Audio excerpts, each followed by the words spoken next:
ప్రభా మాతో మాట్లాడు, మా అందరితో మీరు మాట్లాడు, నీ స్వరాన్ని వినిపించండి. వాక్యానికి విరోధంగా పోరాడే సకల దురాత్మ శక్తులను లయపరచు. నీ మాటలు నీ బిడ్డల హృదయాలలో గుచ్చుకొని స్థిరపడును కాక. నీ మాటలు నీ బిడ్డలని ఆదరింపనివ్వండి, ధైర్యపరచనివ్వండి, బలపరచనివ్వండి. నాయన సకల విధములైన దుష్ట శక్తులు నిర్మూలపరచమని యేసు నామములో అడుగుచున్నాము తండ్రి, ఆమేన్. దయచేసి అందరూ కూర్చోండి.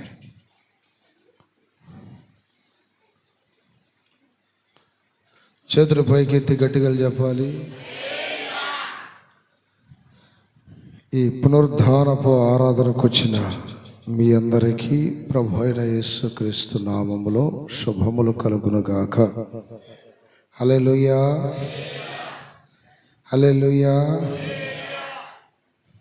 దేవుడు మిమ్మలను మీ కుటుంబాలను అత్యధికముగా దేవుడు దీవించునుగాక. అందరూ ఒకరికొకరు వందనాలు చెప్పుకోండి. హల్లెలూయా.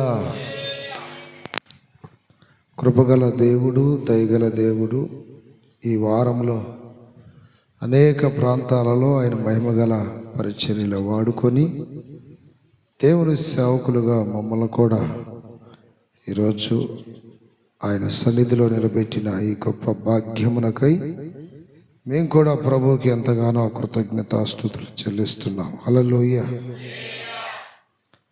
మన జీవితం అంతా కూడా దేవుని ఎడల కృతజ్ఞతతో ముందుకు వెళుతూ ఉండాలి. ఏమి జరిగినా, ఏది జరిగినా దాని స్తోత్ర. అలా మనము కృతజ్ఞతాస్తుతులు చెల్లిస్తూ ముందుకు వెళ్తున్నప్పుడు ఆయన కృప మనల్ని విడవక ఎడబాయక అన్నిటిలో విజయమిస్తూ విజయోత్సవములతో మనల్ని ఊరేగిస్తూ ఉంది. దాని స్తోత్ర. ప్రియ దేవుని బిడ్డలారా, ఈరోజు వాక్య ధ్యానాంశమై నేను మీ అందరినీ ఒక ప్రశ్న అడుగుతున్నాను. హల్లెలూయా. మీ గురించి మీరేమనుకుంటున్నారు అని పక్క ఉంటే వాళ్ళతో అనండి ఆ మాట. మీ గురించి మీరేమనుకుంటున్నారు అని. మీ గురించి మీరేమనుకుంటున్నారు, మీ గురించి దేవుడు ఏమనుకుంటున్నాడు అన్నది ఈరోజు మన అంశం. దాని స్తోత్రం చెప్పండి. నా గురించి నేనేమనుకుంటున్నానో, నా గురించి దేవుడు ఏమనుకుంటున్నాడు అనేది మన అంశం. అనేక సందర్భాలలో మనల్ని గురించి మనం చాలా తక్కువ చేసి ఆలోచిస్తాం. చాలాసార్లు మనల్ని చాలా నీచంగా తీసి పడేసుకుంటాం మనకు మనమే.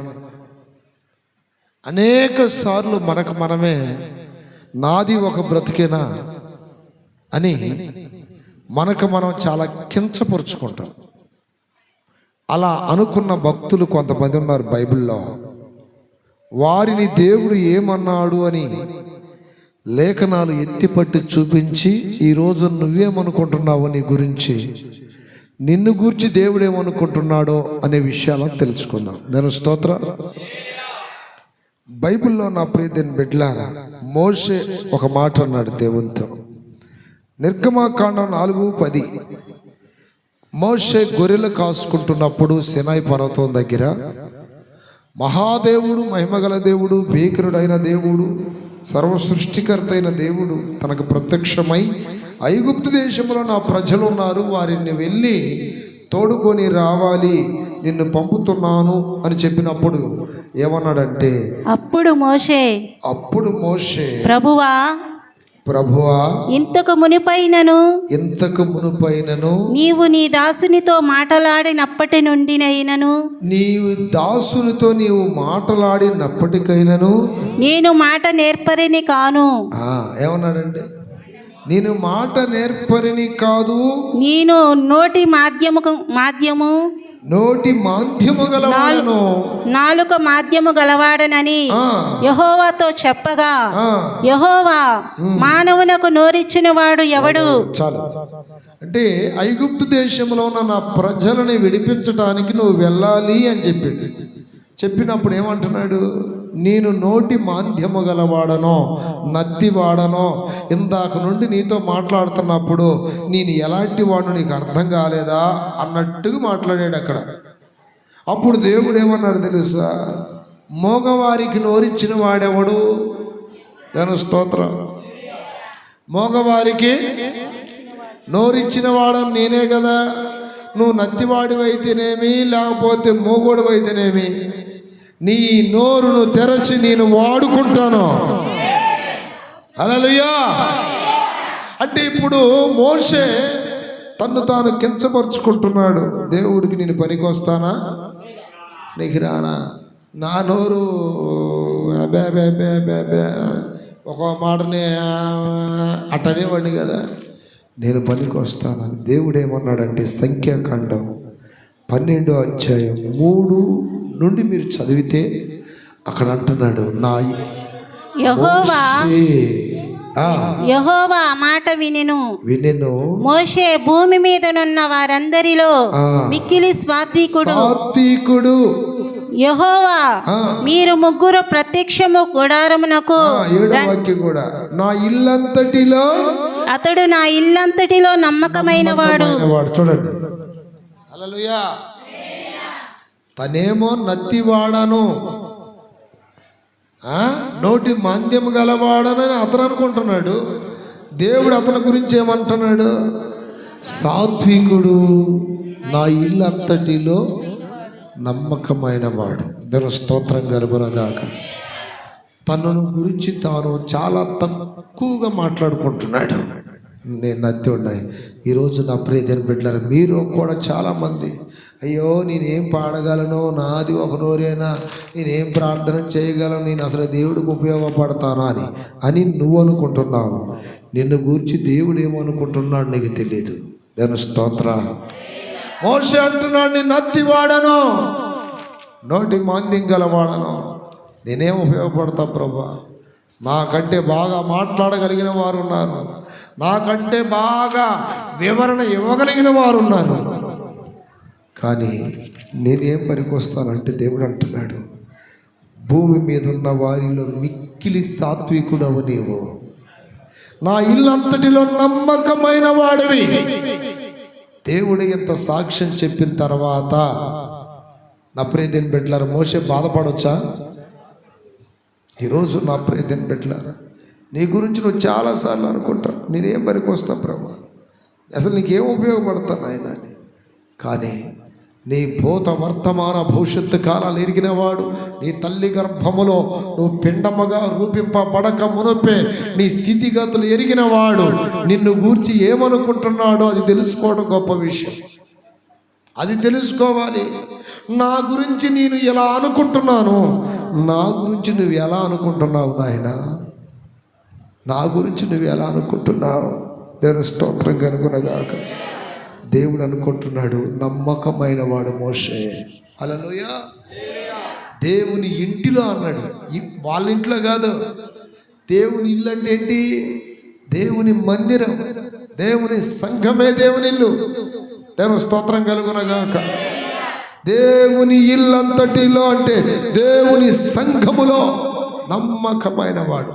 నా ప్రియదేని బిడ్డలారా, మీరు మీ ఇంటి దగ్గర నమ్మకమైన వ్యక్తిగా పిలువబడవచ్చు, మీ వీధుల్లో నమ్మకమైన వ్యక్తిగా పిలువబడవచ్చు. అదే సాక్ష్యం ఎక్కడ ఉండాలి? సన్నిధిలో ఉండాలి. హీస్ ఇతడు నమ్మకమైన మనిషి. అబ్రహామును దేవుడు ఎందుకు పిలిచాడు? నమ్మకమైన మనసు గలవాడని. మోషేనిలో దేవుడు ఏం చూశాడు? నమ్మకమైన మనసు ఉందని. ఈ రోజున దేవుడు నీలో ఏం చూస్తున్నాడు? నమ్మకమైన మనసు. అన్నిటిలో నమ్మకం, నమ్మకం, నమ్మకం. ప్రార్థనలో నమ్మకం, ఆరాధించే విషయంలో నమ్మకం, దైవ సన్నిధికి వచ్చే విషయంలో నమ్మకం, ప్రతి దానిలో నమ్మకం కావాలి. 106వ కీర్తనలో రాయబడింది, ఆకాశము నుండి దేవుడు నమ్మకమైన వారి కొరకు కనిపెడుతున్నాడని దేవుని యొక్క వాక్యం సెలవిస్తుంది. దేవుని స్తోత్రం కలుగునగాక. దేవుని సాక్ష్యం నేను పొందాలయ్యా అనండి దేవుడి దగ్గర. దేవుని సాక్ష్యం నేను పొందాలి. అదేనా 106 ఆకాశముడైన నమ్మకస్తుల కొరకు 1వ అధ్యాయం 101 వాక్యం. నా యొద్ద నివసించున్నట్లు దేశములో నమ్మకస్తులైన వారిని నేను కనిపెట్టుచున్నాను. అదిగో చూడండి, మనుషులకు కూడా నమ్మకం కావాలి. ఏమండి, నా భార్య నమ్మకస్తురాలు కాదు, నా భర్త నమ్మకస్తుడు కాదు, నా పిల్లలు నమ్మకస్తులు కాదు, అయ్యో వాళ్ళని నమ్మలేకపోతున్నానండి. నమ్మకమైన వాడిని అందరూ అనుమానిస్తారు, కానీ దేవుడు కూడా అనుమానిస్తాడు. దేవుడికి అవసరమైందేంటి?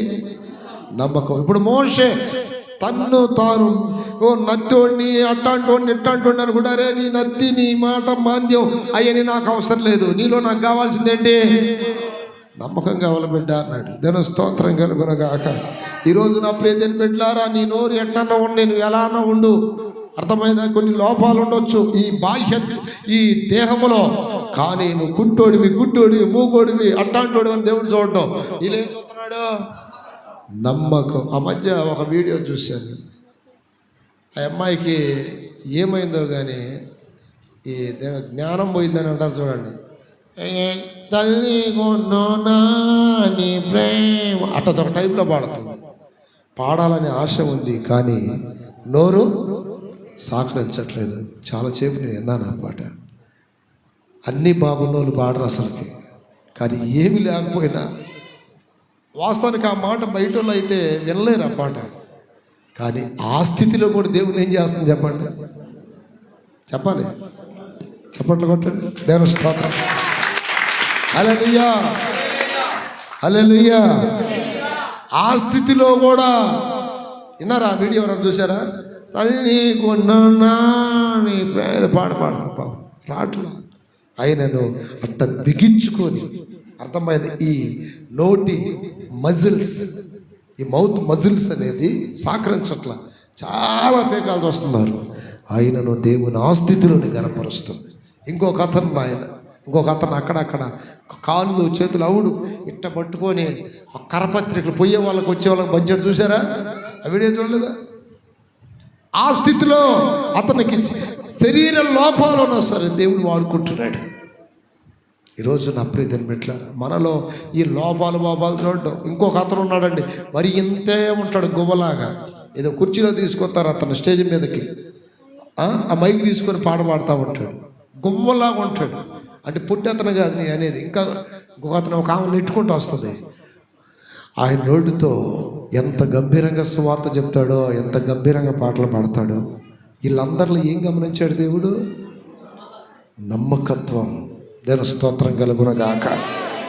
మోషేని నత్తివాడిని అంటే దేవుడు అంటున్నాడు, లేదు నువ్వు సాత్వికుడవు, నమ్మకమైన వాడు. రెండో దావీదు ఏమనుకున్నాడు? చదువుతాం. 1 సమూయేలు గ్రంథం 24:14. దావీదు కూడా ఏమనుకున్నాడు? ముందు 1 సమూయేలు గ్రంథం 24:14 చదవండి ఒకసారి. నేను చచ్చిన కుక్కని, ఇశ్రాయేలు రాజు ఎవని పట్టుకొని బయలుదేరి వచ్చి ఉన్నాడు, ఏ పాటి వాణిని తరుముచున్నాడు, చచ్చిని కుక్కను కదా, మిన్నలని కదా. చూడండి ఏమనుకుంటున్నాడు తను. నేను నోడుతో చెప్పాలి మీరు. దావీదు ఏమని తలస్తున్నాడు? నేను చచ్చిన కుక్కని, మిన్నల్లిని. బా, తను చూడండి దేనికి పోల్చుకున్నాడు? చచ్చిన కుక్క దగ్గర ఏముండదు? వాసన. నేను గబ్బోడిని కంపోడిని ప్రభా, ఒక వాసన వచ్చేవాడిని. ఘోర హల్లెలూయా, ఘోర పాపములో నేనున్నప్పుడు, హల్లెలూయా, ఘోర దుర్వాసన కొట్టే నా బ్రతుకు, పరిమళ వాసనగా మార్చుటకై, ఘోర దుర్వాసన కొట్టే నా బ్రతుకు, పరిమళ వాసన మార్చుటకై, బలియాగమైతివి నీవే నాకై, నీ రుణమేల తీర్చేను ప్రభువా. ఘోర దుర్వాసన కొట్టే బాబు చాలా మంచోడిని మంచిదని అనుకుంటాం. అందరు గబ్బోళ్ళే ప్రభువులోకి రాకముందు. ఆమె చెప్పండి, అందరం గబ్బోలమా కాదా? మన భాషలో చెప్తుంది. ఆ పాప వాసన, మురికి వాసన, దుర్వాసన దేవుడు అసహించుకోకుండా, రోత పడకుండా, పక్కకి వెళ్ళిపోకుండా, నువ్వంటే నాకిష్టమే అని కుష్టి రోగిని ముట్టుకున్నట్టుగా దేవుడు మళ్ళీ ముట్టుకొని ఈరోజు పరిమళ వాసనగా మార్చాడు. చప్పట్లు కొట్టాలి. హల్లెలూయా. ఏముంది నీలో నాలో? చెప్పుకోవడానికి తప్పులు తప్ప, ఒప్పుకోవడానికి తప్పులు తప్ప చెప్పుకోవడానికి ఏ గొప్పలో లేవు, ఏ గొప్పలు లేవు. ఈరోజు కాస్త శుభ్రంగా ఆ కటింగ్లు మారి, డ్రెస్ మారి, బైబిల్ పట్టుకొని, ఎవరండి మీరు? మీ విశ్వాసులమండి, ఐ యామ్ బిలీవర్స్. ఎవరండి మీరు? మేము దేవుని పిల్లలమండి. ఎవరండి? Who are you? I am children of God. Who are you? Believers. ఈ ఘనత ఎవరిచ్చారు? యేసయ్య కల్వరి సిలువలో ప్రాణం పెట్టి ఆ గొప్ప ఘనత నీకు ఇచ్చాడు. ఎఫెసీ 5:1 చదవండి, అక్కడ ఉంటుంది. ఆయన నీ కొరకు మరణించి, ఆయన నీ కొరకు ప్రాణం పెట్టి, రక్తం గార్చి, సజీవ యాగమును సమర్పించుకొని, కావున మీరు ప్రియమైన పిల్లల వలె దేవుని పోలి నడుచుకొనుడి.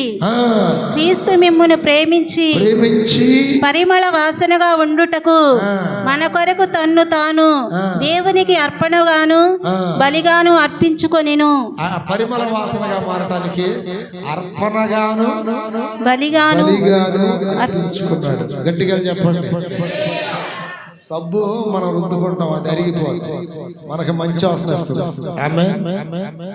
మనకు మంచి వాసన ఎంత అరిగిపోతుంది. అలాగే దేవుడు కూడా బైబిల్లో ఏమనంటాడు? సాకలవాణి సబ్బు వంటి వాడను అంటాడు. సాకలవాణి సబ్బు వంటి వాడను అంటే దుర్గంధాన్ని ఏం చేశాడు? కడిగాడు. కడగబడిన తర్వాత ఈ రోజు మనము ఒకప్పుడు ఎలాంటి వాళ్ళం మనలో మర్చిపోయి అనేక మందిని వాళ్ళెట్ట వీళ్ళెట్ట ఏది వేది చూపించడం భావ్యం. చెప్పండి. ఒకప్పుడు ఎవరు నువ్వు గబ్బుడు గబ్బుదాని వేగా. హల్లెలూయా.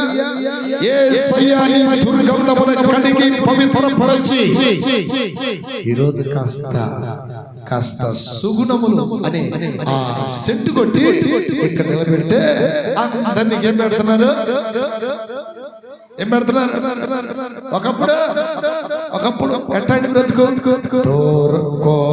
దుర్వాసన కొట్టే నా బ్రతుకు, దుర్వాసన కొట్టే నా బ్రతుకు, పరిమళ వాసనగా మార్చుటకై బలియాగమైతివి నీవే నాకై, నీ రుణమేల తీర్చేను ప్రభువా. హల్లెలూయా. చెప్పండి. ఒకప్పుడు ఎలాంటి సాక్ష్యాలు మనవి.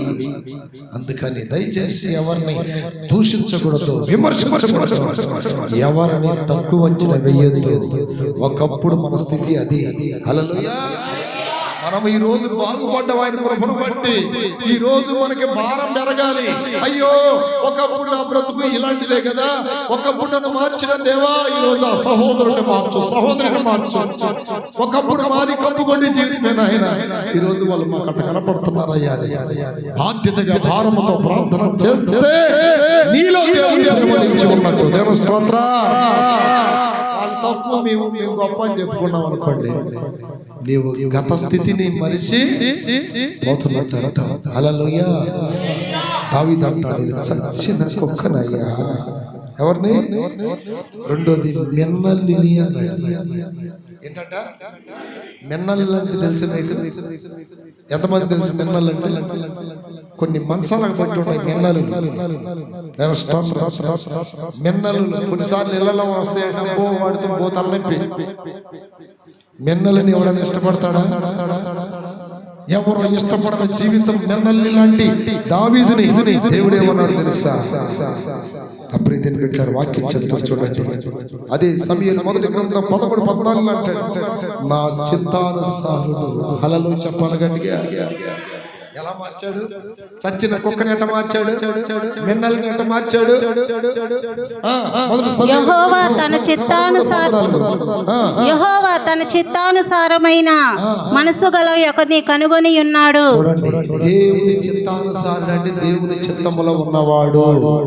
అంటే అలాంటి కంపు కొట్టే వాడిని, మిన్నలు లాంటి వాడిని, చచ్చిన కుక్క లాంటి వాడిని, అందరి చేత దూషించి ద్వేషించబడిన విలువ లేని దేవుడు ఎలా మార్చాడు? నా చిత్తానుసారుడైన మనుషుడు. నా ప్రియమైన బిడ్డలారా, యెషయా కుమారులలో ఒక వ్యక్తిని నేను రాజుగా ఎన్నుకోబోతున్నానని దేవుడు సమూయేలుకు చెప్పినప్పుడు ఎన్నిక జరగటానికి అందరూ అక్కడ నిలబడినప్పుడు ఒకరి తర్వాత పెద్ద, రెండోవాడు, మూడోవాడు, నాలుగోవాడు అందరిని పిలిస్తే ఈడు కాదు అని అందరు దేవుడు రిజెక్టెడ్ చేస్తే ఇంకెవరైనా ఉన్నారా? ఉన్నాళ్ళే ఒకడు, ఉపయోగం లేనుడా, దేని పనికి రావట్లేదని వాడిని ఎక్కడ పంపించాం? గొర్రెలు కాసుకోవడానికి పంపించాం. వాడిని కూడా పిలవమంటున్నాడు దేవుడు. హల్లెలూయా, వాడిని కూడా పిలవండి. ఈ లోపు దావీదును పిలిచారు. దావీదు అలా వస్తూ ఉండగానే దేవుడు అన్నాడు, ఏమన్నా తెలుసా? కోరుకున్నవాడు ఇతడే. చప్పట్లు కొట్టాలి గట్టిగా. హల్లెలూయా. దావీదు అనుకున్నాడు, చచ్చిన కుక్కని, మిన్నలని, ఎవడకు పనికిరాని వాడిని. దేవుడు అంటున్నాడు, నేను కోరుకున్నవాడు నీవో. చచ్చిన కుక్కలాగా, మిన్నలిలాగా తక్కువ అంచనేస్తున్నారు. దేవుని దృష్టిలో నువ్వు కోరుకునబడిన వాడవో, కోరుకునబడిన దానవో, మనుషుల సాక్ష్యం, మనుషుల ఎన్నిక, మనుషుల యొక్క సూచన దేవుడు ఎన్నుకున్నాడు మనల్ని. ఆమేన్. కోట్లాది జనులలో ఆయన నిన్ను గుర్తించాడు. ఎందుకు నీవు తలంచుకొని బాధపడి ఏంది నా సంసారం, నా కుటుంబం, నా బ్రతుకు అనుకోమాక. దేవుడికి నచ్చావు. ఆమేన్. ఇక్కడికి వచ్చిన వాళ్ళందరూ నచ్చారు కాబట్టి ఇక్కడ తీసుకొచ్చాడు ఆయన. నచ్చకపోతే అట్లాగా తీసుకొచ్చి వెనక పంపించేవాడు. మీరందరూ నచ్చారా లేదా? చేతుల పైకి గట్టిగా చెప్పండి. నచ్చారు కనుకనే. నచ్చని వారు ఎవరు అంటే, నచ్చని వాళ్ళు గుర్తుపెట్టుకోండి, వారు దైవ సన్నిధికి మనం ఎంత మోకులు గట్టి లాగినా రాలేరు. అదే గుర్తు. మనం ఎంత మోకులు గట్టి లాగినా రాలేరు. ప్రభు అన్న వాళ్ళకి నచ్చదు, మందిరం అన్న నచ్చదు. అదే సినిమాకి అని చెప్పండి, ready for movie, ready for movie, cinema కొరకు మేము రెడీ. ఎక్కడికో గుడికాడికి పోయేద్దాం, రెడీ, ఎక్కడికైనా రెడీ. శికారులు చేయడానికి రెడీ, అని సృష్టికర్తను ఆరాధించడానికి రెడీ కాదు. ఇలాంటి వాళ్ళు ఎంతో మంది ఉన్నారు. అంటే వాళ్ళ దేవుడు ఇష్టపడలేదు. కోరుకున్న వాళ్ళే ఇక్కడికి వస్తారు. చప్పట్లు కొట్టండి. హల్లెలూయా. నన్ను ఏర్పరచుకున్నావయ్యా నీవు. కీర్తన గ్రంథం. నీవు ఏర్పరచుకొని చేర్చుకుని వాడు ధన్యుడు. ఈ రోజున ఇక్కడ ఉండే భాగ్యం దేవుడు నీకు ఇచ్చాడు. ఇది పోగొట్టుకోమాకండి, ఎప్పుడు ఎన్నడూ పోగొట్టుకోమాకండి. 65వ కీర్తన 4వ వాక్యం చెప్తుంది, దేవుని సన్నిధిలో ఉండడానికి దేవుడు మిమ్మల్ని ఏర్పరచుకున్నాడు. బిడ్డ స్తోత్రం. నీ ఆవరణములలో నివసించున్నట్లు నీవు ఏర్పరచుకొని. ఆగండి. ఆవరణములు అంటే ఇదేంటండి? దేవుని ఆవరణం, సన్నిధి. ఆవరణములో నివసించినట్లు నీవు ఏర్పరచుకొని చేర్చుకొని వాడు ధన్యుడు. ఈ రోజు దేవుడు మిమ్మల్ని ఏర్పరచుకున్నాడు. ఇక్కడ ఏర్పాటు లేని వాళ్ళందరూ ఎక్కడో గాలి గంగలమ్మలాగా తిరుగుతూ ఉంటారు. అర్థమైంది? గాలి గంగమ్మలు తిరుగుతూ ఉంటారు. అటు ఇటు బైకుల మీద, వాటి మీద, వీటి మీద. కానీ చక్కగా మిమ్మల్ని ఆ ఉదయకాలం లేపాడు. సన్నిధికనే ప్రేరేపణించాడు. చక్కగా రెడీ అయ్యి వెనక ముందుగా వచ్చారు. టయానికి రాకపోయినా, టయానికి రాకపోయినా వెనక ముందుగా మొత్తాన్ని చేరేరు. గట్టిగా చెప్పడు 3 సార్లు. హల్లెలూయా, హల్లెలూయా. కోట్లాది జనులలో దేవుడు ఏర్పరచుకున్నాడు. అలాగే ఇక్కడ దావీదుని ఒక కుమారుడు. ఈ దావీదు ఆ కుటుంబంలో ఎవరి కాడ కూడా దావీదుకి విలువ లేదు. కానీ దేవుడు అంటున్నాడు, నేను కోరుకున్నవాడు ఇతడే, నా ఇష్టానుసారుడైన మనుషుడు. స్తోత్రం కలుగునుగాక. చాలా సార్లు చెప్పారు, మళ్ళీ చెప్తున్నారు. నాకు మా 3 అక్కాయలు. ఒక అక్కాయ అనేది, నువ్వు దేనికి పనికి రావడం పోతావరా, ఏ రౌడీవో ఏ గుండవ అవుతావో లాస్ట్కి ఎడిపోతావు అనేది పొద్దున్న లేదు తిట్లు దండకం నేను స్తోత్రం కలుగునగా అల్లు చెప్పండి గట్టిగా. పొద్దున్న లేదు తిట్లు దండకం ఆమెతో పోతాలు నొప్పిగా ఉండేది నాకు చిన్నప్పుడు. ఎందుకని నువ్వు దేని ఎవరు మాట్లాడలేదు, పెద్ద పెద్దలతో సహవాసం, వాళ్ళతో ఏళ్ళతో సహవాసం, రౌడీలతో సహవాసం. హల్లెలూయా. నువ్వు ఏమైపోతావు మాకు భయం వేస్తుంది. కానీ అప్రీతిని పెట్టారు అలాంటి వ్యక్తులను ఆయన నన్ను దేవుడు ఏర్పరచుకున్నాడు. ఆయన ఏర్పరచుకున్నాడు అనుకోండి, అసలుకి ఎక్కడున్నా మనం తప్పించుకుంటామా? చేతుల పైకి గట్టిగా చెప్పండి. నేను ఇల్లు వదిలిపెట్టి 1000 కిలోమీటర్లు వెళ్ళిపోయా. నేను చచ్చిపోయానని దినం కూడా చేశారు.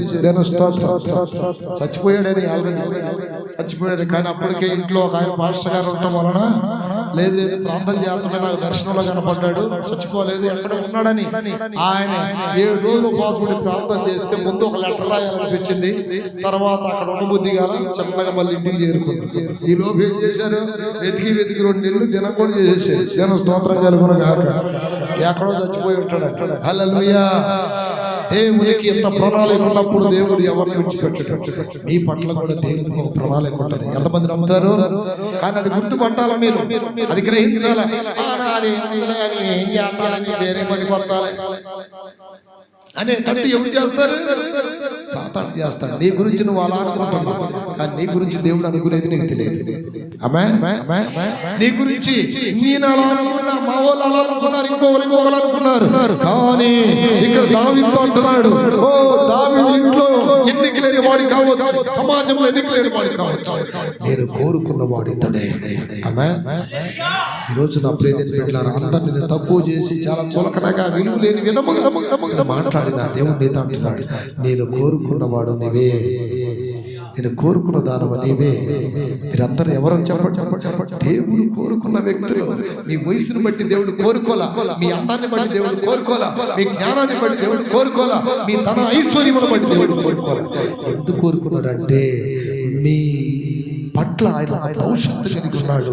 మీరు తల్లి గర్భంలో రూపింపబడక మునుపే, పిండముగా రూపింపబడక మునుపే నీ సృష్టికర్తకి నీ భూత వర్తమాన భవిష్యత్తు కాలాలు ఆయనకు తెలుసు. ఆయన ఏర్పాట్లో మీరున్నారు కనుకనే ఆయన చేర్చుకొని ఆయన ఏర్పరచుకొని నీవు ఏర్పరచుకొని చేర్చుకుని వాడు ధన్యుడు. ఏ పిచ్చి మొక్క కూడా ఊరకనే సృష్టించబడాలి. ఒక ప్రణాళిక దేవుడు చాలా గర్వంగా చెప్పుకోవాలి. మనం నేను దేవుడు కోరుకున్న వ్యక్తిని. చెప్పండి ఆ మాట పక్కన చెప్పండి. నేను ఎందుకు చేయబడ్డవాడిని, కోరుకున్నవాడిని అన్న మాట అంటావే. హల్లెలూయా. దౌర్భాగ్యుడు అంటావే, మరి హిమాలయుడు అంటావే. దేవుడు కోరుకున్న వ్యక్తి. కొట్టి చెప్పండి గట్టిగా. హల్లెలూయా. నల్లోడు తెల్లోడు అంటావే, దేవుడు కోరుకున్నా వ్యక్తిని. మీ ఎవరు నువ్వు? మా దేవుడు రాజులకు రాజు, king of king, lord of lord. నేనెవరో తెలుసా? నేనెవరో తెలుసా? నేను రాజులకు రాజు అయిన దేవాది దేవుని కుమారుడు. అంటే నేనెవరిని? ప్రిన్స్. ఎవరు చెప్పండి? ప్రిన్స్, యువరాజు. లోకంలో నాకు ఎన్నిక లేకపోవచ్చు, నా దేవుడి దగ్గర నాకు ఎన్నిక ఉంది. ఏర్పాట్లో ఉన్నవాడు. ఈ విధంగా గౌరవంగా మనం బ్రతకాలి భూమి మీద. అదే స్తోత్రం కలుగుతుంది. కొంతమంది ప్రార్థన చేస్తారు, అయ్యా నేను పెంటనయ్యా, అదయ్యా, ఇదయ్యా. ప్రార్థన చేయండిలే కానీ ఆ మనసుంటే తప్పులేదు. కానీ ఎవరి దగ్గర వాళ్ళ దగ్గర అనమాకంట, నీ పెంటనని దుమ్ముని దూరినని. హల్లెలూయా. పెంట కుప్పల మీద నుండి లేపాడు నిన్ను దేవుడు. ఆమేన్. ఎక్కడ నుండి లేపాడు? పెంట కుప్పల మీద నుండి లేపాడు. హల్లెలూయా. దావీదు కూడా అనుకున్నాడు, గొర్రెలేగా నా జీవితం, గొర్రెలేగా నా సర్వం, ఈ కొండల గుట్టలు, ఇదేగా నా బ్రతుకు, ఇంకేడా. కానీ తాను ఊహించని ప్రణాళిక దేవుడు కలిగి ఉన్నాడా లేదా? ఈ రోజున మీరు కూడా ఊహించరు. మీ పట్ల దేవుడు మీ ప్రణాళికలు కలిగి ఉన్నాడు. ప్రార్థన చేస్తే అన్నిటినీ బయలుపరుస్తుంది. ఆమేన్. నీ పట్ల దేవునికి ఏమైనా ప్రణాళిక ఉందని మీకు అర్థమైంది? ఎంతమందికి అర్థమైంది? అసలు మాకు తెలియలేదు అయ్యా, ఏంది అర్థం కావట్లా. హల్లెలూయా. ఏదో పని చేసుకుంటున్నాం, కాస్త తింటున్నాం, పడుకుంటున్నాం, ఇదే అయిపోయింది. కానీ ఒక్కొక్కరి పట్ల దేవునికి ఒక ప్రణాళిక ఉంటుంది. దావీదు కూడా అనుకున్నాడు, గొర్రెలతో నా బ్రతుకు అయిపోయిందని. కానీ మహారాజును చేయబోతున్నాడన్న సంగతి దావీదు ఎప్పుడు ఊహించలేదు. చేతులపైకి ఎత్తికడగా చెప్పండి హల్లెలూయా. గుప్పిలి విప్పి కూర్మితోను గొప్పగా దీవెనలిచ్చెదవు. గుప్పిలి విప్పి కూర్మితోను గొప్పగా దీవెనలిచ్చెదవు. గొర్రెల కాపరి దావీదు, గొర్రెల కాపరి అయ్యను ఎంతో మహారాజు. 20 నలుగురు పరిశుద్ధ దూతల సమూహముతో 20. హల్లెలూయా. ఎవరికి ఎన్నిక లేని దావీదు దేవునికి ప్రియమైన వాడయ్యాడు. తన స్తోత్రం కలుగునుగాక. ఇష్టమైన వాడయ్యాడు. దేవుని ఉద్దేశ్యములను నెరవేర్చేవాడయ్యాడు. తన స్తోత్రం కలుగునుగాక. బాప్తిస్మా యోహాను అంటున్నాడు, ఆయన చెప్పులు వారు విప్పడానికి కూడా నేను అర్హుడను కాదు. హల్లెలూయా. లోకస్వార్త 3:16 అంటాడు చూడండి. అంటే తన గురించి తాను ఏమనుకుంటున్నాడు? చెప్పులు వారు ఇప్పటానికి కూడా నేను అర్హుడను కాదయ్యా. తన గురించి తాను అనుకుంటున్నాడు అట్లా. అయితే నాకంటే శక్తిమంతుడు ఒకడు వచ్చుచున్నాడు, ఆయన చెప్పుల వారిని విప్పుటకు నేను పాత్రుడను కాను. చెప్పులు వారు విప్పడానికి కూడా నేను అర్హుడను. తగ్గింపు చూశారు, ఎంత తగ్గింపు. ఈ రోజున మీకు కూడా తగ్గింపు కావాలి. నాకు తగ్గింపు వచ్చును గాక చెప్పండి. నాకు గర్వం వచ్చును గాక, నాకు తగ్గింపు వచ్చును గాక చెప్పాలి. నెత్తినే చేయబెట్టుకొని అయ్యా నాకేం కావాలి? నేనెవరిని అంటుల్లో ఉండడానికి? గురవమ్మ కూతుర్ని అయితే నేనెవరిని పట్లెత్తేయడానికి?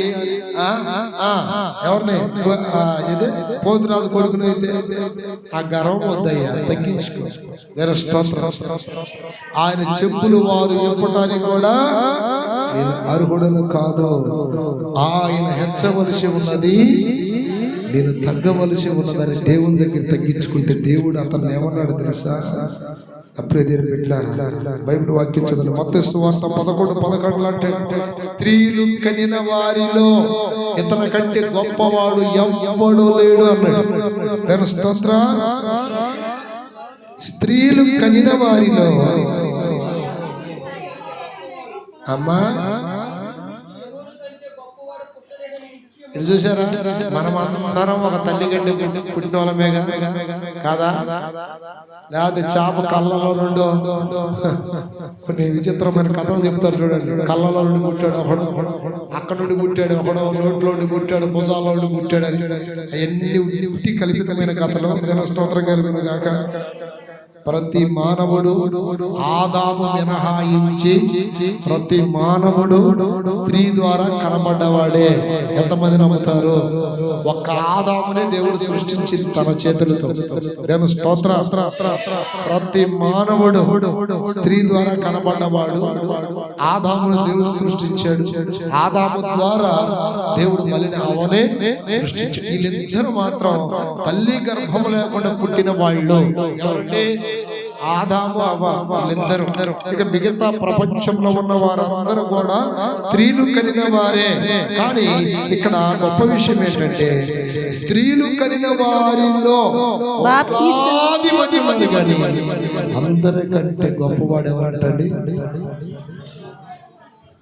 ఎంత మంది పుట్టారు ప్రపంచంలో. హిట్లర్, స్టాలిన్, మహామేధ, దేవుని స్తోత్రం, అబ్రహాం లింకన్, మోడీ, సీఎంలు, పిఎంలు అందరూ పుట్టింది స్త్రీ గర్భం ద్వారానే కదా. ఇంత మంది పుట్టిన వీళ్ళందరికంటే గొప్పవాడు ఎవరు చెప్పండి? ఎందుకని అంత గొప్ప పేరు ఇచ్చాడు అతనికంటే అతను దేవుని దగ్గర ఏం చేశాడు? తగ్గించుకున్నాడు. లోక 1:14 చదివితే ప్రభు దృష్టిలో అతడు గొప్పవాడు అని రాయబడి, స్త్రీలు కనిన వారిలో గొప్పవాడు అతడు ప్రభు దృష్టికి గొప్పవాడై. హల్ చెప్పాలి గట్టిగా, ప్రభు దృష్టికి గొప్పవాడు. ఇప్పుడు ఈ రోజున మీరు ఎవరి దృష్టికి గొప్పవారుగా కనపడాలి? నోటితో చెప్పండి గట్టిగా, కరెక్ట్ చెప్పట్లా. కొంతమంది అన్నయ్య అసలు మా అత్త నన్ను మరీ ఇది కూరలో కర్రేపాకు తీసేసినట్టు తీసేస్తుంది అన్నయ్య, అన్నంలో కర్రేపాకు తీసేసినట్టు తీసేస్తుంది. మరి మా ఆయన ఏంటో నన్ను మరి చిన్న తొక్కులాగా తీసేస్తున్నారు అన్నయ్య. ఎవడు తీసేది నీకెందుకు? దేవుడు నిన్ను ఏమన్నాడు? నా దృష్టికి నువ్వు గొప్పవాడివి. హల్లెలూయా. స్త్రీలు కనిన వారిలో ప్రభువుడు యోహాను కంటే గొప్పవాడు లేడు, అలాగే ప్రభు దృష్టి కూడా గొప్పవాడు. మనం ఆయన దృష్టి కదా గొప్పవారిగా కనపడాల్సింది. స్తోత్రం కలుగునుగా. ఎవరో ఘనత గౌరవాలు మనకు అవసరం చెప్పండి. చాలా సార్లు ఈ తలంపుందే ఉండదు.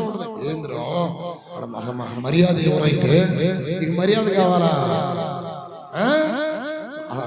పట్టించుకోరైతే పట్టించుకోవాలి. నేను దాని స్తోత్రం. తగ్గించుకోవడానికి కొన్నిసార్లు పరీక్షిస్తాడు. చాలా మంది వలన మీకు ఇలాంటి అవమానాలు జరుగుతున్నాయి అంటే వాళ్ళని బట్టి దేవుని స్తోత్రాలు చెప్పండి. ఆ అవమానం కలగకపోతే అసలు నువ్వు ఎవరో నీకు అర్థం కాదు. అసలు నీ జీవితం అనే బండి సరైనదా కాదా? బోర్కు వచ్చింది అనుకోండి, ఊగింది అంటే సరైన మర్యాద దొరకలేదు అనుకో, ఊగుతా ఉంటా. అంటే దేనికి వచ్చింది బండి? అలా శబ్దాలు మారిపోతాయి. సరిగ్గా పట్టించుకోవడం నాకు గౌరవం ఇట్లా ఏంటి గౌరవం? ఎవడ గౌరవం కావాలి అంటారు చూడండి. ఓడి గౌరవం, ఎవరు గౌరవం కావాలి మనకి? దేవుని దృష్టిలో నేను గొప్పవాడిగా ఉండాలి. ఆమేన్. యోహాను తగ్గించుకున్నాడు. ఈ రోజు తగ్గించుకున్నాడు. సరైన మర్యాదలు, సరైన ఘనతలని భార్య భర్త ఇంట్లో పని దగ్గర, ఆఫీసులో, వ్యాపారాలు చేసేది ఎక్కడైనా ఎవరెవరిపోయినా పర్లేదు, నా దేవుని దృష్టికి ఎవరిని గొప్పవాడిని. ఆమేన్. ఆమేన్. ఘనతలు కావాలంట, ఘనతలు గౌరవాలు కావాలంట. పాపం యేసయ్య తగ్గించుకున్నాడు. సమీపించరాని తేజస్సులో ఉండే ఆ మహాదేవుడు మానవుని కొరకు పశువుల తొట్లో పడుకోలేదా? పశువుల పాం కాదు, తొట్టి. చెప్పండి, ఏం చెప్పండి? తొట్టి అనేది బైబిల్. స్తోత్రం. పొత్తి గుడ్డల్లో తీసుకొచ్చి ఎక్కడ పడేశారు?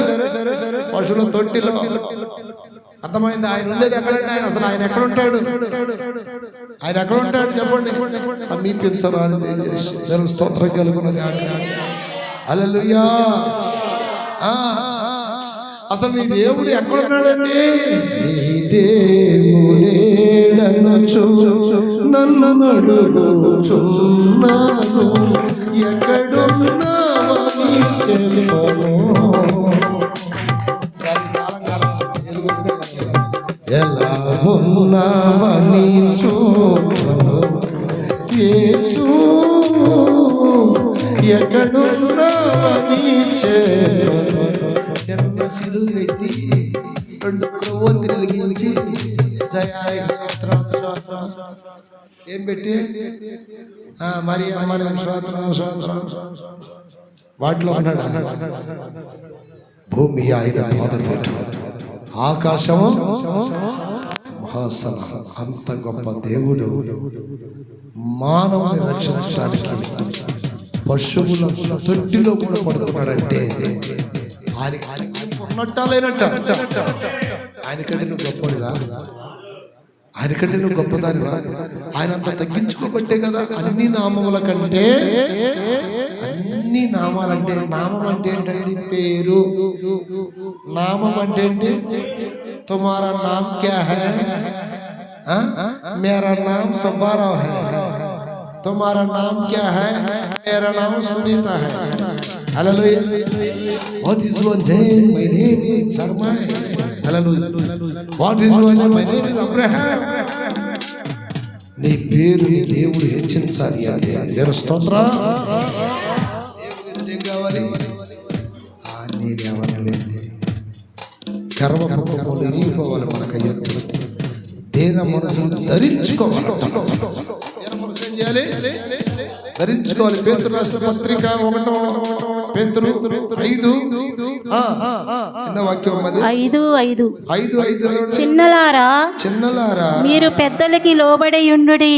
పెద్దలకి లోబడి ఉండండి. మీరందరూ ఎదుటిన అని ఎడల దీన మనస్సు అను వస్త్రము ధరించుకొని మిమ్మును అలంకరించుకొనుడి. దీన మనసు అనే వస్త్రం అంటే ఏంటి చెప్పండి? దీన మనసుకి మామూలు మనసుకి తేడా చెప్పమంటారా?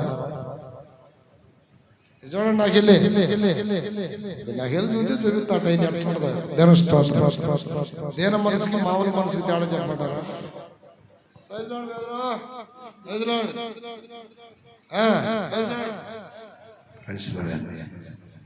ఈ రెండిట్ల తేడా ఏంటి చెప్పండి? గర్వము, దీనత్వం. దీన మనసుకి దేవుడు గౌరవిస్తాడు. వాక్యం చెప్తుంది, దీన మనసుల వస్త్రమును ధరించుకొని, పట్టు చీరలు ధరించుకోండి, కోట్లు సూట్లు వేసుకోండి అని చెప్పలా. ఏం ధరించుకోవాలంట? దీన మనసు. ఏంది వాడికి అంత గర్వమో? ఏంటి అంత గర్విష్ఠుడు? లేదా చాలా దీనుడు. దీనుడనై నీ సన్నిధిలో మొర్రపెట్టుచును. హల్లెలూయా. దీనుడనై చెప్పండి. ఓ దేవా, వారానికి 2 సార్లు ఉపవాసాలు ఉంటున్నా, దశమ భాగం ఎత్తున్నా, ఓహో దొంగలాగలేను. ఈ ప్రాంతం దేవుడు ఇష్టపడతాడా? నిన్ను చూడటానికి కూడా నాకు అర్హత. జన్మతః పాపిని. ప్రార్థనలో ఈ దీన మనసు రావాలిగా. కర్మతః పాపిని. హల్లెలూయా చెప్పండి గట్టిగా. ఒకసారి ఏం జరిగిందంటే, ఆ మందిరం ఉన్నప్పుడు అక్కడ ఒక అతను నాకు ఒక విషయం చెప్పాడు. అది తప్పని నేను గద్దించాను. అన్నం పెట్టడానికి వచ్చాడు. ఆ రోజు బజార్ నుండి కూరలు తెచ్చారు, వంకాయలు ఇంకా రకరకాల. వాస్తవానికి అందరికంటే ఎక్కువ నాకే వేస్తాడు ఆయన. ఆ రోజు అందరికి వేస్తా, నా మొహంకి ఎడు చూస్తున్నాడు. నేను అనుకున్న వేస్తాడేమో, ఆకలి అవుతా ఉంది. నేను స్తోత్రం. వాళ్ళందరికీ వేస్తాను, నాకు ఎడు చూస్తున్నాడు. ఏది నీకు వేసేది అన్నట్టుగా. అంత ముందే నీకు గద్దించున్నాను కదా. లాస్ట్ తీసుకొచ్చి ఆ రసం వేస్తున్న దేశం ఈలో ఒక బెదరం చూసి, ఏంది అన్నకని తీసుకొచ్చి అందరికీ ఇక మీరు తిననే అన్నాను. దాని ప్రభావం ఏమిటో నీకు తెలియనా? అరగంట ముందు నేను అతనికి వేసిన వాతనే, అరగంట ముందు ఒక్క దెబ్బకి దీనుడు పోయి ఏమయ్యాడు? గర్విష్ఠుడు అయిపోయాడు. ఆ రసం వేసుకొని తిని పోతా ఉన్నాను నేను. దేవుని స్తోత్రం గర్వులుగా. ఈ లోపు ఈ బెదరు వచ్చాడు షడ్రక్ వెనకాల. ఏందన్న ఆయన ఎప్పుడు నీ పక్కనే కూర్చొని నీకే చేస్తుంటాడే, ఈసారి ఏంటంటే అది అరగంట ముందు అన్నీ మారిపోయాయి. వాతావరణం మారిపోయింది. హల్లెలూయా. వాతావరణం కూడా చూడండి, కాసేపు చల్లగా ఎచ్చగా ఉంటుంది. అట్లాగే అరగంట ముందు భారీ చెప్పిన మాటలకి కొన్ని వాతలు పెట్టి తిని, ఆ వాతల ప్రభావానికి ఒక్కసారి ఈ రోజు నా కడుపు గాలింది. రసమేసి పెట్టాడుగా, పానీలు లోన క్లీన్ అయింది. అలలు చెప్పాలి గట్టిగా. అంటే కొన్ని సందర్భాల్లో దీనులుగా ఉంటారు, కానీ ఏదన్నా మనం ఒక మాట తిట్టినా గద్దించినా, వాన గర్విష్ఠుడు అనే ఒక హీరో ఉంటాడు వాళ్ళ హృదయాల్లో. వాడు బయటకు వస్తాడు, నేను దగ్గుతానా, నేను వింటానా. అంతమందిని కదిలించి చూడండి. అసలు యేసయ్యకి 5,840 గాయాలైనవి అంట. ఇన్ని గాయాలు పొడిచి తండ్రి ఎందుకు యేసయ్య పరీక్షించాడంటే, ఎక్కడైనా ఆయనకి మానవ స్వభావం బయటపడింది. దేవుని అంత గుచ్చిన నోరు తెరువలేదా ప్రేమ, బదులు పలుకలేదా ప్రేమ, ఇది ఎవరి కోసమో ఈ జగతి కోసమే ఈ జనుల కోసమే జగతి కోసమే ఈ జనుల కోసమే సిలువలో సాగింది యాత్ర కరుణామయుని దయగలమా హల్లెలూయా చెల్లుమని కొట్టింది ఒకరు తన ముందు నిలచి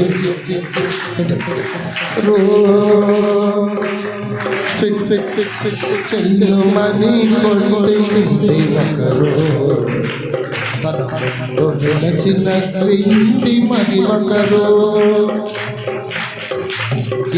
చేసినారు పరిహాసమాడినారు చేసినారు పరిహాసమాడినారు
గెలిచినా ఓడిపోయినట్టు తలదించుకోవాల్సి వచ్చింది. దేవుడు పరీక్ష గెలిచింది మనమే, కానీ ఓడినట్టు తలదించుకోవాలి. కొన్నిసార్లు అర్హత లేని వ్యక్తులు కూడా మాట్లాడతారు. దావీదు ఒక సందర్భంలో ఒక అతను ఏ పేరంటే షిమి అనే వాడు నరహంత కూడా అలా ఎలా దావీదు అంటే గొలియాతు లాంటి వాళ్ళకే భయం. కానీ ఆ మాట తట్టుకోలేక దావీదుకు సంబంధించిన ఒక వ్యక్తి రాజా తలకాయ నరికే తల తీసుకొస్తాను. వద్దురా, ఇప్పుడు మనం తలలు నరికి మాట్లాడే సమయమో దేవుడు చూసుకున్నాడు, కానీ దేవుడు తిట్టుతున్నాడేమో, దేవుడు పెట్టాడేమో. కొన్ని సందర్భాలలో మన గర్వం అహంకారం బయటపడటానికి సాతాను పలు విధాలుగా మనం చెప్పండి రెచ్చగొడతాడు, రెచ్చిపోతాడు, పుచ్చిపోతాడు. రెచ్చిపోతే పుచ్చిపోతాడు. మనం రెచ్చిపోతాడు అంటే తిడితే చూడండి యోహాను గురించి తాను చాలా తక్కువ చేసుకోవచ్చు.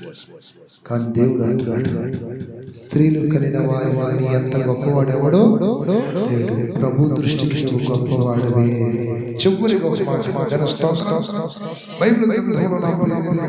సొలొమోను కూడా నాకు బుద్ధి చాలదయ్యా.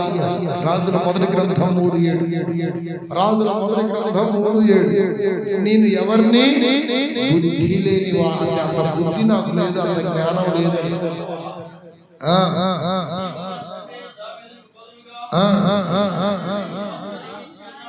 మైక్లో మొదటి రాజుల గ్రంథం 3:7 దేవా నా దేవా యెహోవా నీవు నా తండ్రి అయిన దావీదునకు బదులుగా నీ దాసుడునైన నన్ను రాజుగా నియమించి ఉన్నావు. అయితే నేను బాలుడను, కార్యములు జరుపుటకు నాకు బుద్ధి చాలదు. ఇక్కడ సొలొమోను అనుకున్నది ఏంటంటే, ఇంతమంది సైన్యాన్ని నడిపించడానికి నాకేం చాలదా?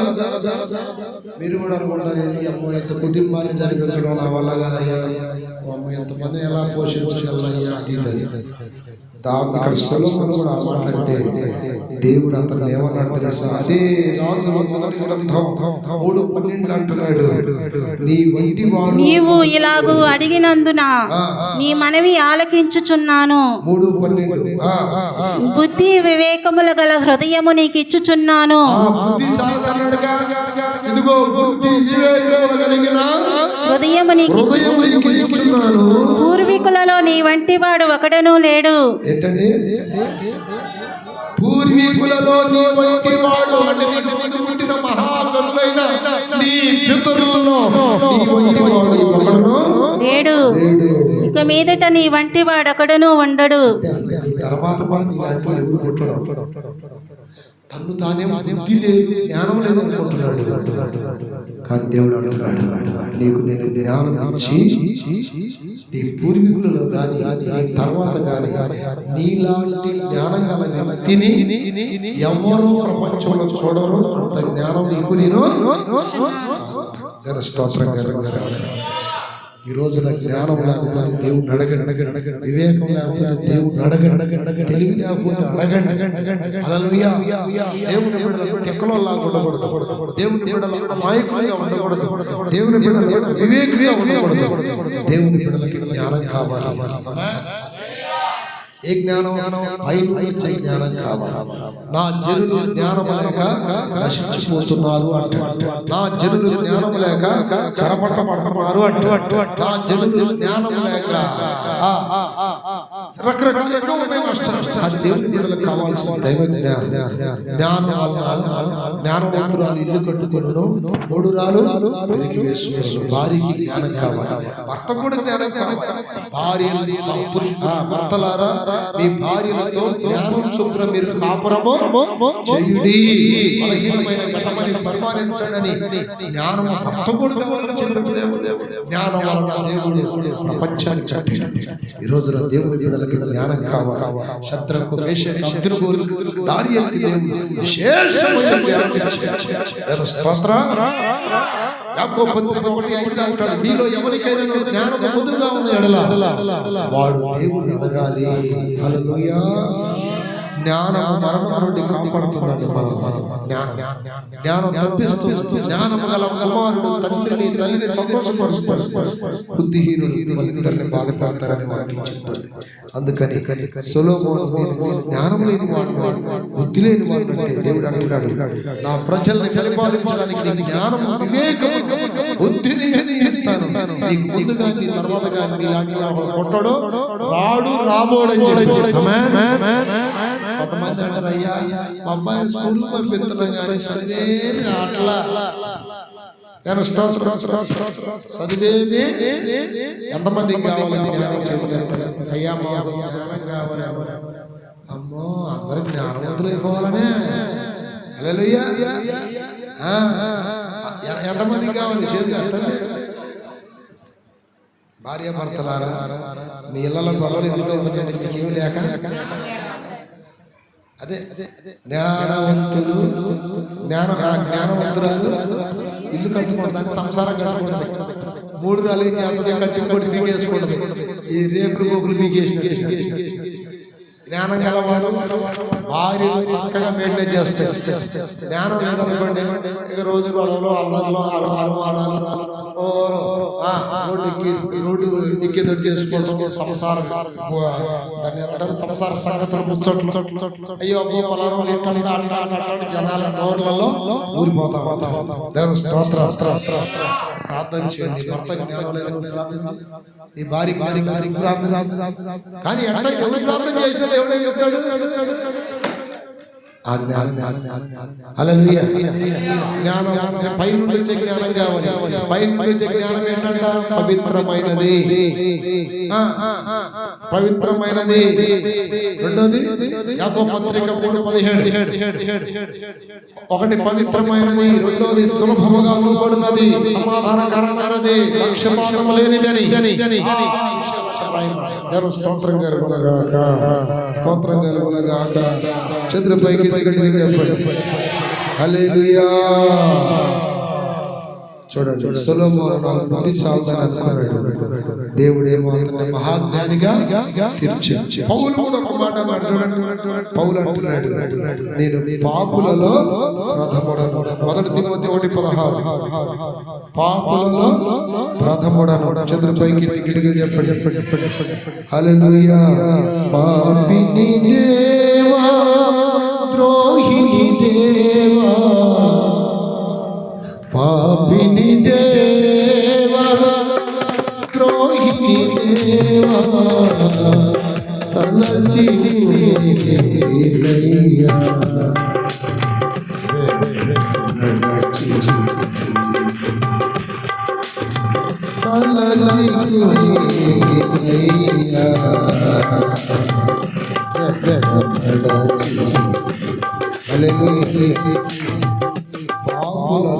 పాపులను రక్షించుటకు క్రీస్తు యేసు లోకమునకు వచ్చినను. వాక్యము నమ్మదగినదియు పూర్ణాంగీకరమునకు యోగ్యమైనదియు నయ్యున్నది. అట్టి వారిలో నేను ప్రధానుడను. ప్రధానుడు అంటే పాపులలో నేను ఎవరిని? ప్రధానుడను. అయితే అనుకున్నాడు పాపుల ప్రధానుడు. దేవుడేమన్నాడు? అపోస్తుల కార్యం 9:15 చదివితే అతన్ని గురించి దేవుడేమన్నాడు చక్కగా రాయబడి. ఏమన్నాడు? 9:15. అందుకు ప్రభువు, నీవు వెళ్ళుము, అన్యజనుల ఎదుటను రాజుల ఎదుటను ఇశ్రాయేలీయుల ఎదుటను నా నామము భరించుటకు ఇతడు నేను ఏర్పరచుకొనిన సాధనమై ఉన్నాడు.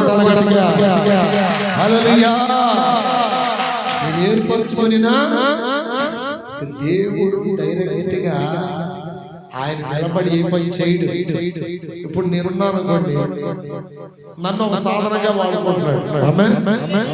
మిమ్మల్ని ఒక సాధనంగా వాడుకుంటాడు. సాధనం అంటే పరికరం. మాంసం కట్ చేయడానికి కత్తి ఒక సాధనం. ఇది ఇక్కడ వీడియో తీయడానికి స్టాండ్ ఒక సాధనం.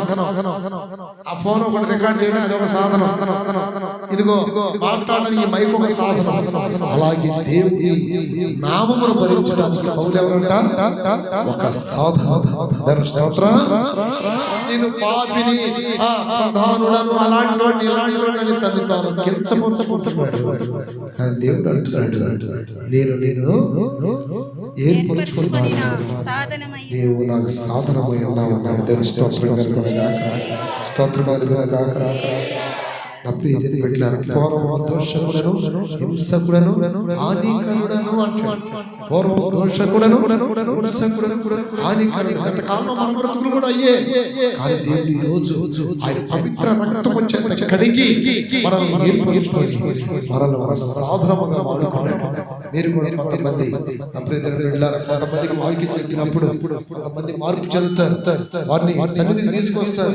కొంతమందిని అయ్యా అంటే ఆ పని చేయడానికి దేవుడు అక్కడ ఏం చేశాడు? సాధనంగా వాడుకున్నాడు. హల్లెలూయా. అయ్యా ఇదిగో పని దగ్గరికి వెళ్తున్నా, కొంతమంది వాక్యం చెప్పారు. ఇదిగో నా వాక్యం వస్తున్నా, ఇదిగో ఇట్లా సాక్ష్యం చెప్పారు. ఆ సాక్ష్యానికి లోబడి వస్తున్నా. అక్కడ సావుకుడు చేయలేని పనిని నీ ద్వారా చేయించడానికి నిన్ను ఒక సాధనంగా అక్కడ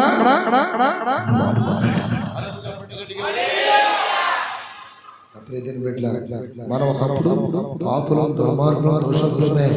కానీ ఈరోజు అనేకుల రక్షణార్థమై ప్రభు మహిమార్థమై అలాగే దేవుడి యొక్క చిత్తం నెరవేర్చడానికి దేవుడు ఒక్కొక్కరిని సాధనాలుగా వాడుకుంటున్నాడు. దేవుని స్తోత్రం చెప్పండి గట్టిగా. హల్లెలూయా, హల్లెలూయా. యాకోబు ఏమనుకున్నాడు చూడండి, ఆదికాండం 32:27 అంటాడు, నేనెవరిని మోసగాడిని. చదవాలి వాక్యం 32:27. ఆది నీ పేరు ఆయన నీ పేరేమని అడుగగా అతడు యాకోబు అని చెప్పెను. యాకోబు అంటే మోసగాడు. దేవుని స్తోత్రం చెప్పండి. చేతులు ఎత్తారు.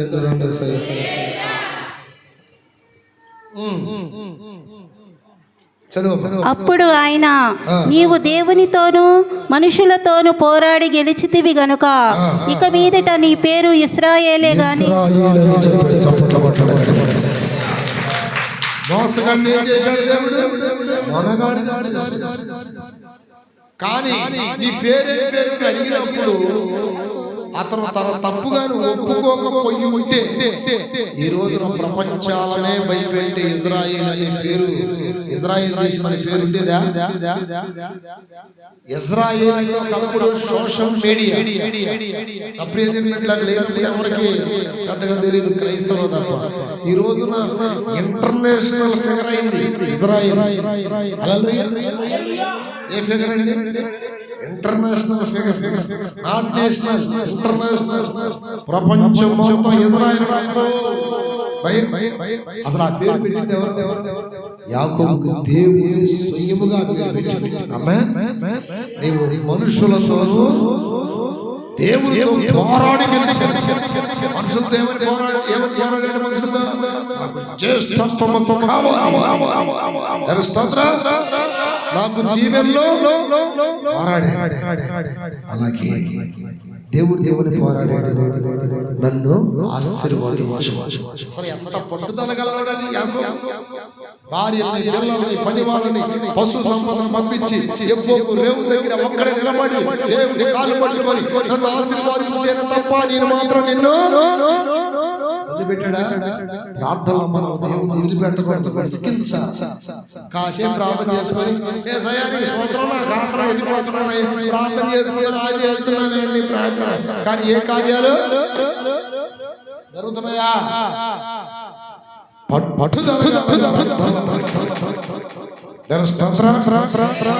ప్రార్థనలు కావాలి, పట్టుదల కావాలి.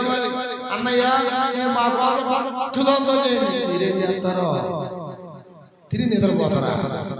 పట్టుదలతో చేయండి అన్నయ్యో. ఆ కుటుంబం దరిద్రంగా నాశనం అవుతుంది. ఒక పూట 2 పూటలు ఉపవాసాలు దేవుడి దగ్గర ఏడితే మార్చడా?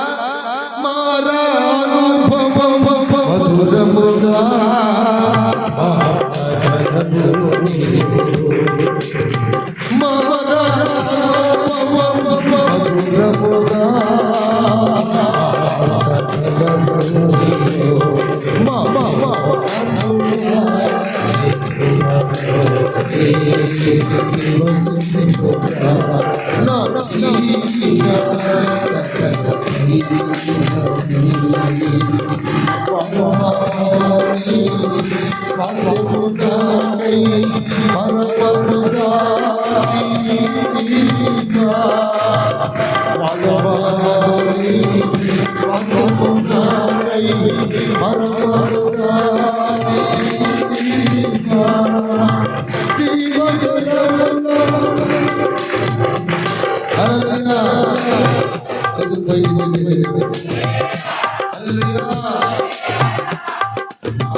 దేవుడు చెప్ప మనుషులు చెప్పొచ్చు. ఎవడు కనపడితే వాడు చెప్పుకుంటా ఉంటావు, నా మొగుడు ఇంటా నా భార్య ఇంటారు. ఎంత పరుగు తీస్తున్నారు దేవుడికి, సంఘానికి, సేవకులకి. దేవుని స్తోత్రం కలుగునుగాక.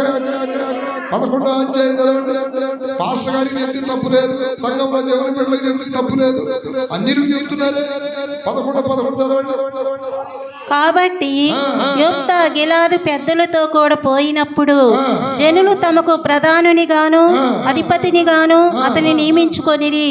అప్పుడు యొప్తా మిస్పాలో యెహోవా సన్నిధిని తన సంగతి ఎంతయు వినిపించెను. తన సంగతి అంతా ఎవరికి చెప్పాడు? దౌడుతూ చెప్పాలి మీరు. సీరియస్. ఎవరో చెప్పాడు? ఎవరు కూర్చుంటే వాళ్ళకి నా మొగుడు ఇంట నా భార్య ఇంట చెప్పొచ్చు. బుద్ధి జ్ఞానం లేదు నీకు. కొంతమంది గురించి చెప్తున్నా ఈ మాట. వాళ్ళు కనపడి వీళ్ళు కనపడి ఎవరికి ఎందుకు చెప్పేది? యోబ్కి తన జీవితంలో గొప్ప అన్యాయం జరిగింది. మీ అమ్మ వేషరా, నీకు ఆస్తిలో సగభాగం, ఆస్తిలో భాగమేమో అది నిందిస్తే ఎవరు చెప్పుకున్నారు తన సంగతి అంతా? దేవుడు చెప్పుకున్నాడు. దాని స్తోత్రం. నువ్వు గొడ్డు పోతు అని నీకు పిల్లలు లేరు, అట్లాడదాని ఇట్లాడదాని అంటే అన్న వచ్చి ఎవరు చెప్పుకుంది? చిన్న సైన్యంతో నువ్వు మాతో ఏం పోరాడతావరా, నిన్ను లేపేస్తామని హిజ్కియాని బెదిరిస్తే అష్షూరు సైన్యం ఎవరు చెప్పుకున్నాడు? ఈరోజు నువ్వు ఎవరు చెప్పాలి? దేవుడు చెప్పుకున్నా. డింగ్ డింగ్ డింగ్ డింగ్ అని ఇంటింటి తిరిగి నా ఇల్లు అట్ట ఇంట అట్ట అట్ట అని చెప్పి పరువు తీసేసుకుంటున్నారు. నేను స్తోత్ర. యాకోబు కూడా తను మోసగాడని, తను చేసిన తప్పేనని దేవుడి దగ్గర ఒప్పుకున్నప్పుడు దేవుడు తన స్థితిని మార్చాడు. చంద్రపైకి చెప్పాలి. పట్టుబట్ట భర్త ఎందుకు మారడు, భార్య ఎందుకు మారదు, ఆ స్థితి ఎందుకు మారదు? మారాలి. నా దేవుడు ఏం చేస్తాడు? చీకటిని ఏం చేస్తాడు? మరణాన్ని ఏం చేస్తాడు? జీవముగా మారుస్తాడు. నరకాన్ని ఏం చేస్తాడు? పరలోకముగా మారుస్తాడు. కూడా చెప్పండి గట్టిగా. హల్లెలూయా. అబ్రహాము అంటున్నాడు, నేను ధూళిని, చెప్పురగా చదవండి 18:27. నేను ధూళిని బూడిదనే తగ్గుతాననుకుంటున్నాడు. అందుకు అబ్రహాము, ఇదిగో ధూళియు బూడిదయునైన నేను ప్రభువుతో మాటలాడ తెగించుచున్నాను. అయ్యా నేను దుమ్ముని, దుమ్ము అంటే తొక్కబడేది, బూడిదంటే వండిన తర్వాత ఆ రోజుల్లో కట్టె పొలంతో పొయ్యిలో పెట్టి వంటలు చేసుకొని బూడిదైతే తీసుకెళ్ళి అడబడేస్తారు దెబ్బలు. హల్లెలూయా. అంటే ఆ దెబ్బలో వేసే పెంటతో సమానం నేను అని అనుకుంటే దేవుడు అతను ఏమన్నాడంటే రోమపత్రిక 4:12 అంటున్నాడు. రోమ 4:12లో నీవు విశ్వాసులకు తండ్రివి అన్నాడు ఒక చోట. ఇంకో చోట అంటాడు, నీవు నాకు ప్రియమైన స్నేహితుడవు. నేను స్తోత్రం. ఈ రోజున నీ గురించి నువ్వేమనుకుంటున్నావు? దేవుడు నీ గురించి ఏమంటున్నాడు నాకు తెలుసుకోవాలి. స్తోత్రం. హల్లెలూయా, హల్లెలూయా, హల్లెలూయా. ఏమన్నాడు అక్కడ? విశ్వాసులకు 4:12.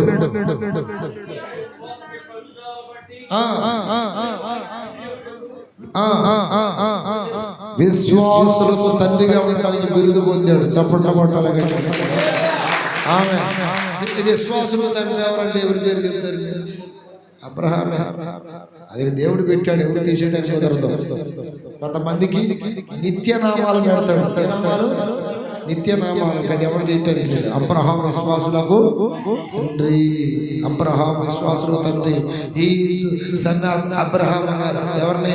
జక్కయ్యతో. ఇతడు కూడా అబ్రహాము కుమారుడు. అంటే అతడు కూడా ఏమయ్యాడు? విశ్వాస అయ్యాడు. మనం ఎవరమే? విశ్వాసులు. మనకు కూడా తండ్రి ఎవరు? విశ్వాసానికి తండ్రి అతను. అందరికి తండ్రి దేవుడు. ఓకే, విశ్వాసులకు తండ్రి అడు. నేను స్తోత్ర. విశ్వాసులకు తండ్రి. అందుకని అతను ముందేమనుకున్నాడంటే నేను బూడిదను దుమ్మును అనుకున్నాడు. చివరికి నా ప్రియమైన అబ్రహాముని దేవుడు తండ్రిగా మార్చాడు, స్నేహితుడిగా. ఇంకొక మాట చెప్పాలనిపిస్తుంది. చాలా ఉన్నాయి నా పాయింట్లు ఇక్కడ. సత్తనారు చూడండి, కూర్చో లేవలేక అడు జరగలే ఇడు జరగలే. హల్లెలూయా. అయిపోయింది. ఒకటే ఒక్క మాట రాసుకుంటున్నారు. రాసుకొని పడేస్తారు ఇంటికాడ. చక్కగా చదువుతారు మళ్ళీ ఇంటికాడ. మోకాళ్ళ మీద ధ్యానం చేయండి. సమయం లేదు నాకు. నేను స్తోత్రం కలుగును కాదు. నాకు వచ్చేటప్పుడు 10 నిమిషాలన్న ప్రార్థన చెప్తాం అనుకున్నా. కానీ ఆదివారం అవగానే ఉరుకుళ్ళు పరుగులు అవుతుంది. దేవుని స్తోత్రం కలుగునగాక. హల్లెలూయా. యోబు అంటాడు, నేను నీచుణ్ణి అనుకున్నాడు. 44 వాక్యం ఒక్క మాట, ఇదే లాస్ట్ అండ్ ఫైనల్. చిత్తగించుము, నేను నీచుడను. ఎవరనండి? నీచుడను. నేను నీకు ఏమని ప్రత్యుత్తరం ఇచ్చేదను.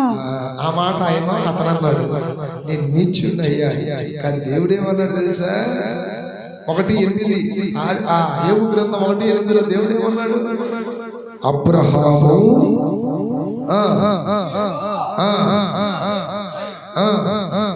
అందుకు యెహోవా, నీవు నా సేవకుడైన యోబు సంగతి ఆలోచించితివా? అతడు యథార్థవర్తనుడును. అతనేమో నీచుడు అనుకున్నాడు. దేవుడేమన్నాడు అతని గురించి? యథార్థవర్తనుడును, న్యాయవంతుడునై దేవుని యందు భయభక్తులు కలిగి చెడుతనమును విసర్జించిన వాడు భూమి మీద అతని వంటి వాడెవడనూ లేడు. చూసారా? భూమి మీద అసలు ఏమి లాంటి ఎవడు పుట్టలేదంట. అర్థమైంది? ఒక్కోసారి అనిపిస్తుంది, నన్ను ఏబులాగా మారిస్తే ఎట్లుంటుందని. దేవుడు అంటాడు, ఏబు పడ్డ శ్రమలు పడుతున్నట్టయితే నేను ఏబులాగా మారాలని ఎంతమంది అనుకుంటున్నారు? మారలేం మనం. ఒక్కడే, ఓన్లీ వన్ పీస్ అన్నమాట. ఒక్కటే ఒక మొక్క ఏబు ప్రపంచంలో. అబ్రహాం ఒక మొక్క, మోషే ఒక మొక్క, యాకోబు ఒక మొక్క. ఇక లేరు ఓన్లీ వన్ పీస్ అంతే. వాళ్ళకి సరితూగే వాళ్ళు ఎవరో లేరు. అట్లాంటి క్యాండిడేట్లు దేవుడు నా ప్రియమైన బిడ్డలారా భూమి మీద సృష్టించాడు. సొలొమోను లాంటి జ్ఞానంగాలో లేడు. ఏబు లాంటి యథార్థవంతుడు, న్యాయవంతుడు లేడు. మోషే లాంటి వాడు కూడా భూమి మీద ఎవడు అలాంటి సాత్వికుడు లేడు. అక్కడికి ఇచ్చాడు ఆ ఛాన్స్. ఈ రోజున నిన్ను కూడా దేవుడు ఏదో ఉంచి నీలో, నీలాంటి వ్యక్తులు ఎవరో ప్రపంచంలో లేకుండా అర్థమైన అక్కడనే హైలైట్ చేసి చూపిస్తాడు. ఎప్పుడు నువ్వు దేవుడికి అప్పగించుకున్నప్పుడు. దేవుని స్తోత్రం కలుగును. హల్లెలూయా. అందరు పైకి లేచి నిలబడి, ప్రియ దేవుని బిడ్డలారా, ఒకసారి దేవుని మీద మీరు మనస్సు నుంచి ప్రార్థన చేయండి. ప్రభా, నా దృష్టిలో నేను ఇలా అనుకుంటున్నాను, ఇదిగో నా ప్రియ దేవుని బిడ్డలారా, ఒక్కొక్కరు ఒక్కొక్క టైపులో అనుకున్నారు. స్తోత్రం స్తోత్రం స్తోత్రం స్తోత్రం స్తోత్రం స్తోత్రం స్తోత్రం. పౌలు అంటాడు, నేను పాపులలో ప్రథముడు. దేవుడు అంటాడు, నీవు నేను ఏర్పరచుకున్న సాధనము. దావీదు అంటాడు, నేను మిన్నల్ని చచ్చిన కుక్కనే. దేవుడు అంటాడు, నేను ఏర్పరచుకున్న వాడవు, చిత్తానుసారుడైన మనుషుడవు అని. పౌలు అంటున్నాడు, నేను పాపులలో ప్రథముడని. దేవుడు అంటున్నాడు, నీవు ఏర్పరచుకున్న సాధనము. స్తోత్రం స్తోత్రం. ఈ రోజు నా ప్రియ మీరేమనుకుంటున్నారు? మీ గురించి మీరు తక్కువ చేసుకుని అనుకోమాకండి. మీ గురించి మీరు తక్కువగా ఆలోచించమాకండి. మోషే అంటాడు, నేను నోటి మాంద్యం గలవాడు అని. రాజులు నోర్లు మూపించే వ్యక్తిగా దేవుడు వాడుకున్నాడు. రాజులు నోర్లు మూయించే వ్యక్తిగా దేవుడు వాడుకున్నాడు మోషే. హల్లెలూయా హల్లెలూయా. ప్రియ దేవుని సంగమా, దేవుని బిడ్డలారా, నీ గురించి నువ్వు తక్కువగా ఆలోచిస్తున్నావేమో. నీ పట్ల నా దేవుడు గొప్ప ప్రణాళిక కలిగి ఉన్నాడు. దేవుని ఏర్పరచుకున్నాడు. దేవుని సాధనంగా మారుస్తాడు. దేవుడు ఒక గొప్ప వ్యక్తిగా ప్రపంచంలో నీలాంటి వ్యక్తులు ఎవరు లేకుండా దేవుడు ఒకవేళ నిన్ను ఎన్నుకున్నాడేమో. స్తోత్రం స్తోత్రం. ప్రార్థన చేద్దాం. స్తోత్రం స్తోత్రం.